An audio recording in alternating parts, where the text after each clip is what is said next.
Hi. കുറേ നാളായിട്ടുള്ള ആഗ്രഹമാണ് കുഞ്ഞിപ്പത്തൽ കഴിക്കാൻ. ഒരു ദിവസം മുമ്പിന് ഉമ്മച്ചൊരു പൂതി പറഞ്ഞു.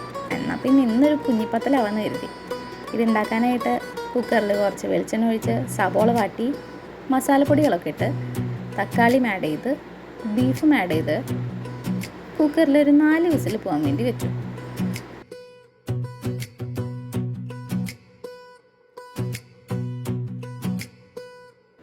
എന്നിട്ട് പിന്നെ പത്തൽ ഉണ്ടാക്കാനുള്ള പണി തുടങ്ങി. ആദ്യം കുറച്ച് നാളികേരം ചിരകിയേ,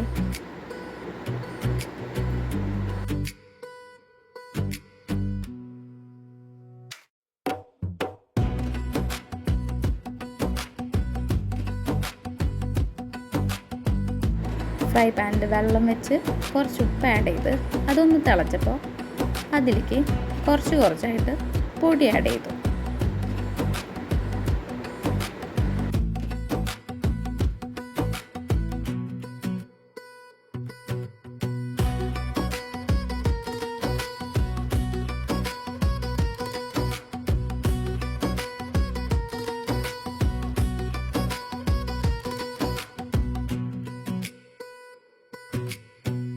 അതൊരു പാത്രത്തേക്ക് മാറ്റിയതിന് ശേഷം അതിൽ കുറച്ച് നാളികേരവും ചെറിയ ജീരകവും ചെറുള്ളിയും ചേർത്തത് മിക്സ് ചെയ്തു.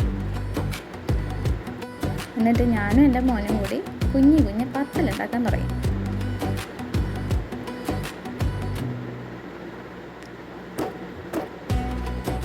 ആദ്യം കുറച്ച് നേരമൊക്കെ എടുത്തെങ്കിലും ഉണ്ടാക്കാൻ നല്ല രസമുണ്ടായിരുന്നു കേട്ടോ.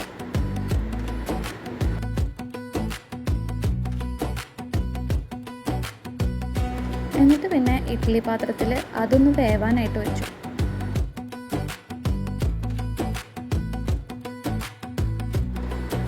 നല്ല ആവി പറക്കണ പത്തൽ സെറ്റായിട്ടുണ്ട്. അപ്പോഴൊരു കാര്യം ഓർമ്മ വന്നത്, ബീഫിൽ ഞാൻ ഇഞ്ചിയും വെളുത്തുള്ളിയും പേസ്റ്റ് ആഡ് ചെയ്യാൻ മറന്നു. ഒരു ഫ്രൈ പാൻ എടുത്ത് കുറച്ച് വെളിച്ചെണ്ണ ഒഴിച്ച് ഇഞ്ചിയും വെളുത്തുള്ളിയും പേസ്റ്റ് ആഡ് ചെയ്ത് ഒന്ന് മൊരിയിച്ചിട്ടു. അതിലേക്ക് ബീഫും കുറച്ച് കുരുമുളക് പൊടിയും കുറച്ച് ഗരം മസാല ആഡ് ചെയ്തു. അതിനുശേഷം നേരത്തെ അരച്ച നാളികേരത്തിൽ കുറച്ചും കൂടി വെള്ളം ആഡ് ചെയ്തിട്ട് അതൊരു പേസ്റ്റ് ആക്കിയിട്ട് അതും ഈ കറിയിൽ ആഡ് ചെയ്ത് നേരത്തെ സെറ്റാക്കിയ പത്തലും ഇതിലേക്കിട്ടു. കോഴിക്കോട് മലപ്പുറം ഭാഗത്താണ് ഞാൻ ഇത് കൂടുതൽ ഉണ്ടാക്കണം കണ്ടിട്ടുള്ളത്. ഞാൻ ആദ്യമായിട്ട് ഉണ്ടാക്കുന്നത്, കഴിക്കുന്നതും ആദ്യമായിട്ടാണ്. ചിക്കൻ വെച്ചും ബീഫ് വെച്ചും ഉണ്ടാക്കണം ഞാൻ കണ്ടിട്ടുണ്ട്. എന്തായാലും എൻ്റെ ആദ്യത്തെ പരീക്ഷണം കൊളായില്ല. മോശമില്ലാത്ത രീതിയിൽ കുഞ്ഞിപ്പത്തൽ സെറ്റായിട്ടുണ്ട്. ഡെക്കറേഷന് വേണ്ടി കുറച്ച് മല്ലിയിലയും കൂടി ആഡ് ചെയ്തിട്ടുണ്ടായിരുന്നു. ഇഷ്ടമായ ലൈക്ക് ചെയ്യുക, കമൻറ്റ് ചെയ്യുക, ഷെയർ ചെയ്യുക. ചാനലൊന്ന് സബ്സ്ക്രൈബ് ചെയ്യണേ. കൂടെ ആ ബെല്ലൈക്കണം എൻ്റെ വീഡിയോസ് മിസ്സാവാണ്ടിരിക്കാനാണ്. അപ്പോൾ ഓക്കെ, ബൈ.